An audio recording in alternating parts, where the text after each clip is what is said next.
Magandang araw sa inyong mga bata. Ang pag-aaralan natin para sa araw na ito ay tungkol sa panghalip at ang mga uri nito.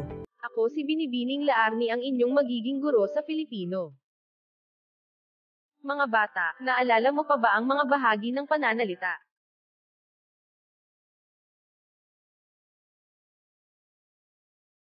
Ano ang tawag sa bahagi ng pananalita na humahalili sa pangalan?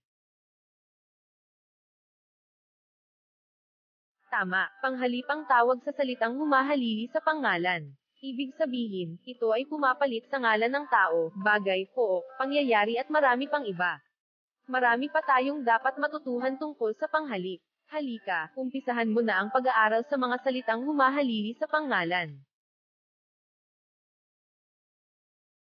Sa module na ito, inaasahang makakamit mo ang sumusunod na kasanayan.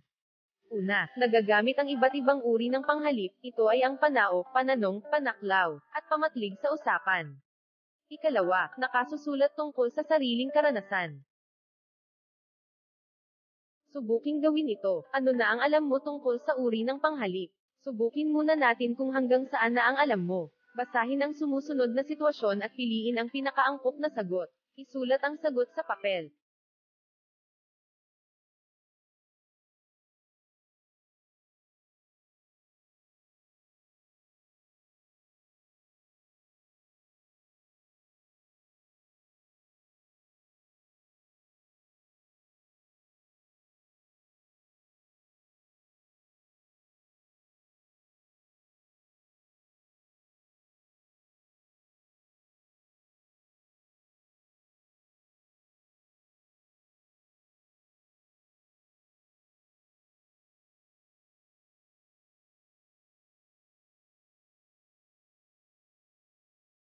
Magaling! Ang aralin natin ay tungkol sa panghalip at ang mga uri nito. Tara na, simulan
Ang ikalawang uri ay ang panghalip pananong. Ito ay ginagamit sa pagtatanong o pag-uusisa. Ang mga ito'y kumakatawan o pumapalit sa pangalang itinatanong. Kapag hindi pangalan o panghalip ang inaasahang sagot sa tanong, ang salitang ginamit sa pagtatanong ay hindi panghalip pananong.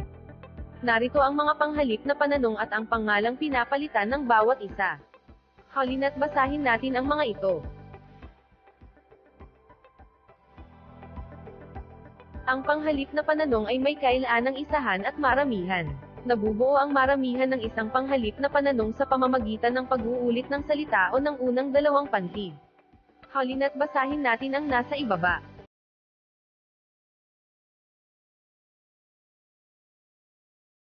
Halina't tukuyin natin ang panghalip pananong sa bawat pangungusap.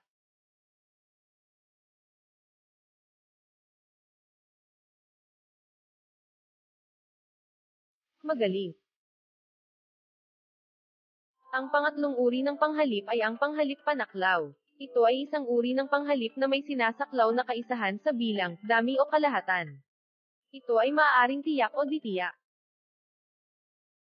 Ang mga ditiyak ay ang mga panghalip na pananong na kinakabitan ng mananangangahulugan ng ditiyak na pinag-uusapan. Basahin natin ang nasa ibaba. Tukuyin ang panghalip panaklaw sa bawat pangungusap.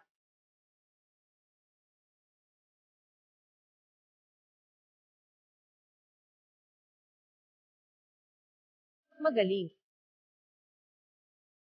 Ang pang-apat na uri ng panghalip ay ang panghalip pamatlig. Ito ay mga panghalip na ginagamit sa pagtuturo ng hayop, bagay, lugar, o pangyayari. Halina't basahin natin ang mga halimbawa sa ibaba.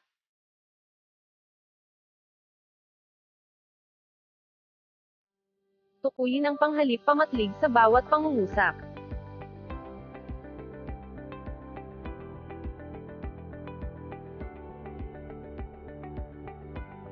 Magaling. Upang malaman ko kung iyong lubos na naunawaan ang ating aralin, narito ang mga pagsasanay na susubok sa iyong natutunan. Gamitin ang wastong panghalip sa patlang. Isulat ang mga sagot sa sagutang papel.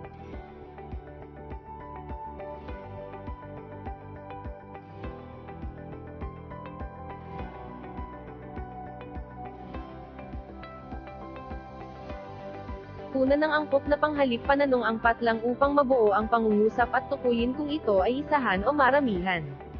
Isulat ang sagot sa sagutang papel.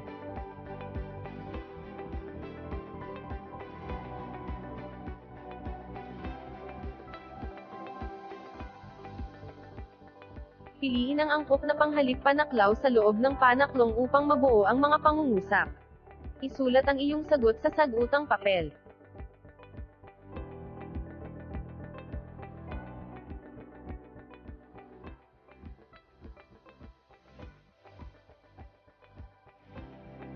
Kunan ng wastong panghalip pamatlig ang patlang upang mabuo ang diwa ng usapan sa ibaba. Isulat ang sagot sa sagutang papel.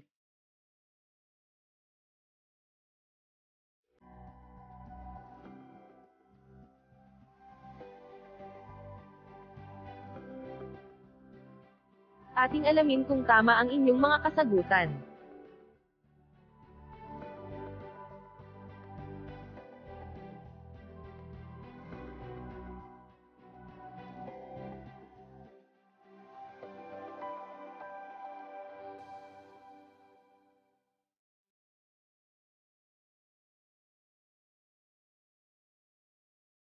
Madali mo lamang bang naisagawa ang pagsasanay? Kung gayon, sagutan natin ang gawain ikatlo. Isulat sa patlang ang angkop na salita para mabuo ang mga pangungusap.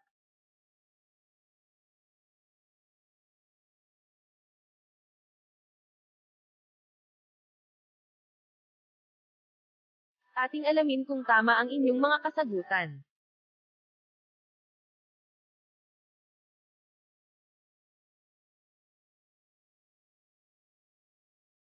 Gamitin ang angkop na uri ng panghalip na panaw para sa susunod na usapan. Piliin ang tamang sagot sa loob ng kahon sa ibaba.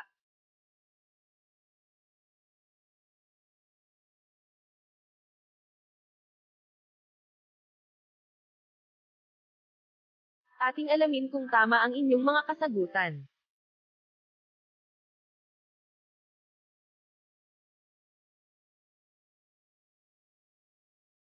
Ipagpalagay nating isa ka sa mga dumalo sa kaarawan ng iyong kamag-aral.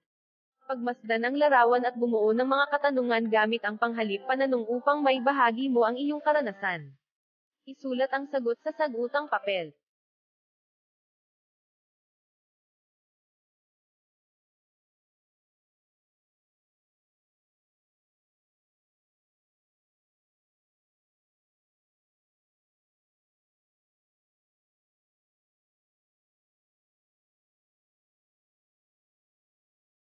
Gamitin ang angkop na panghalip panaklaw sapat lang upang mabuo ang usapan sa ibaba.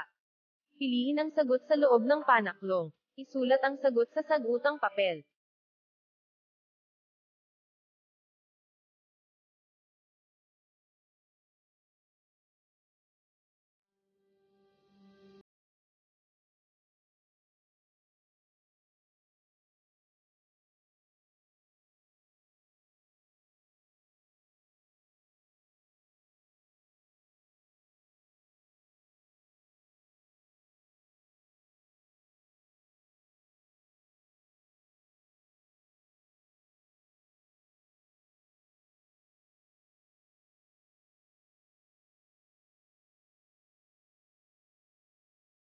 Gamitin ang panghalip na pamatlig na angkop sa mga pangungusap. Isulat ang letra ng sagot sa sagutang papel.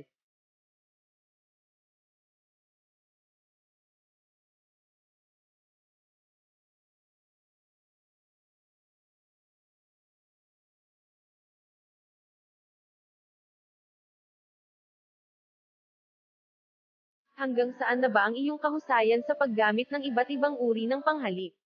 Gumawa ng maikling dialogo o usapan tungkol sa isa mong karanasan sa pagbabakasyon. Gumamit ng wastong panghalip na hindi bababa sa 5 at guhitan ito. Iguhit ang speech balon ng usapan sa inyong sagutang papel.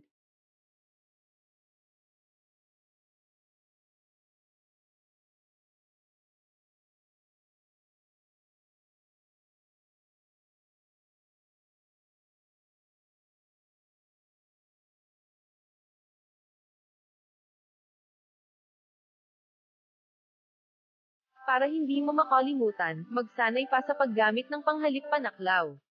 Gamitin sa makabuluhang pangungusap ang sumusunod na panghalip na panaklaw. Isulat ang sagot sa sagutang papel.